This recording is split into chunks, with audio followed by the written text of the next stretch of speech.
பிரியமானவர்களே, கடைசி வசனம் வாசி. என் ஆத்துமாவே நீ ஏன் கலங்குகிறாய்? ஏன் எனக்குள் தேங்குகிறாய்?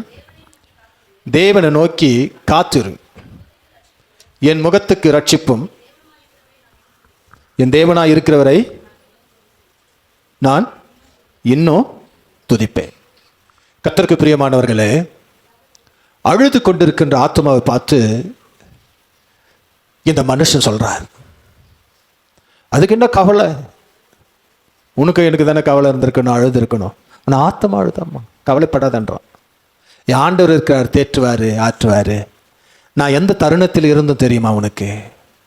என்னை யாராவது தூக்கி விட மாட்டார்களா? என்னை யாராவது அணைத்து கொள்ள மாட்டார்களா என்று ஒரு காலத்தில் நான் துடித்தேன். அதுவும் நான் எந்த இடத்துல இருந்து தெரியுமா? ஆத்மாவே நீ கலங்காதே, திகழாதே, என் தேவன் என்னோடு கூட இருக்கிறார், அவர் செய்ய வேண்டியதெல்லாம் செய்து கொண்டு இருக்கிறார், நீ அழாத. என் வாழ்க்கையில் நான் எங்கே இருந்தோம் தெரியுமா? உளையான சேரு. என் வாழ்க்கையில் உளையான சேரு, பயங்கரமான குழி. என்னை யாராவது தூக்க மாட்டாங்களா? என் வாழ்க்கையில் உதவி செய்ய மாட்டாங்களா? இருந்த காலத்தில் என் ஆண்டவர் என்னை தூக்கினார். அதனால நீ கலங்காத. சங்கீதம் 40வது அதிகாரம் 2வது வசனத்தை எடுத்து நீ வாசி. சங்கீதம் 42. பயங்கரமான குழியிலும் உளையான சேற்றிலும் இருந்து என்னை தூக்கி எடுத்தீர். எங்க இந்த தூக்கினாரு? ஏப்பா, நீ நான் பிறந்திருக்கும் போதே 12 ராசிக்கு உடந்தவர்களா? நீ நானும் அப்படிப்பட்டவர்களா? பணக்கார லிஸ்டில் இருக்கிறவர்களா? அந்தஸ்து அடையாளம் உள்ளவர்களா? முகவரி இருந்து வந்தவர்களா? ஒரு முகாதாரத்தோடு வாழ்ந்துடலான்னு நீ நான் தாயின் கருவிலிருந்து வந்து இருப்போமா? ஆனால் ஆண்டவருடைய வேதம் சொல்லப்படுகிறது, பிரியமானவர்களே, நான் பயங்கரமான குழியில் உளையான சேற்றில் இருந்தேன். அப்பா, என்னை தூக்கி நிறுத்தினீர் கண்மனையில். என் அன்பு தேவப்பிள்ளைகளே, ஆண்டவர் பார்த்தது மனுஷன் அதை தான் சொன்னான், என்னை தூக்கினவரே, இந்த நாள் உங்களுடைய நாள். வானத்துக்கு ஏறினாலும் நீ அங்கே இருக்கிறீர், ஏதோ அங்கே பிழைக்க போலான்னு. பூமியில் பிழைக்க போலான்னா நீ அங்கே இருக்கிறீர். பாதாளத்தில் படுக்க போட்டாலும் நீ அங்கே இருக்கிறீர், நான் எங்கே ஓடுவேன்? ஆகையால இந்த பரிசுத்த நாளில் என் ஆத்துமா அழுது கொண்டு இருக்கிறது, நான் ஆறுதல் படுத்தி கொண்டு வந்தேன். என் ஆண்டவர் இருக்கிறார், வாங்கன்னு. என் அன்பு தேவப்பிள்ளைகளை, என் வாழ்க்கை அப்படி இருந்தது. என் ஆண்டவர் இதெல்லாம் சந்தித்தாரு, நான் ஆத்துமா விட்டு கூட சொல்றான் பாருமா.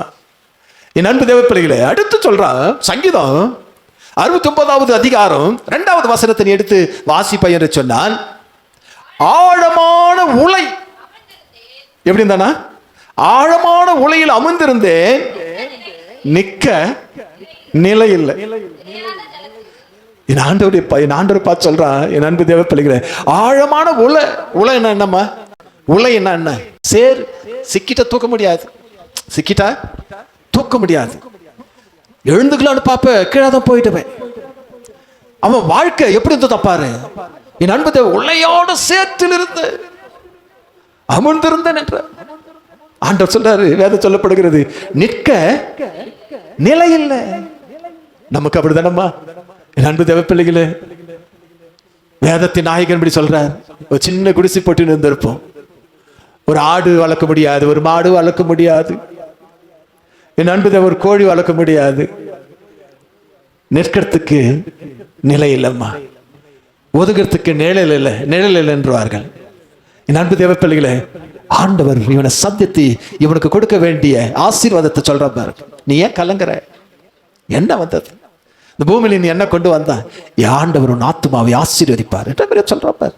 என் அன்பு தேவ பிள்ளைகளே, யோபு 30வது அதிகாரம் 19வது வசனத்தை எடுத்து நீ வாசிப்பாய் என்று சொன்னால், சேத்தில் தள்ளப்பட்ட யார் தள்ளியிருப்பார்கள்?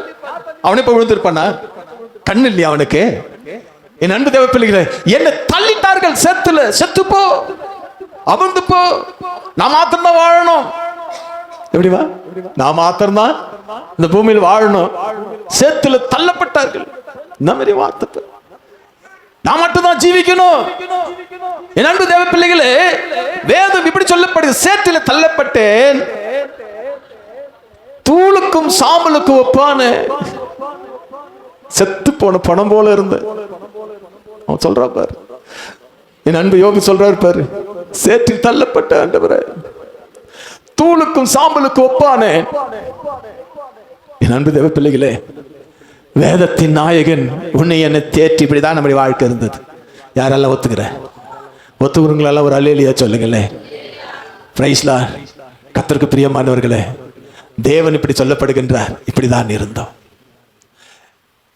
தாவீதுடைய வாழ்வாதாரமும் நம்முடைய வாழ்க்கையை ஒப்பிட்டு பேசுறார் ஆண்டவர். ஒருவேளை இதே போல இருந்திருந்த நம்ம நிலைமை என்ன? ஆண்டவர் உன்னை தேடி வரவில்லை என்றால் உன் நிலைமை என்ன? ஆண்டவர் உன்னை நினைக்கலன்னா உன் நிலைமை என்ன? என் அன்பு தேவ பிள்ளைகளே, தேவனுடைய வார்த்தை சொல்லப்படுகிறது,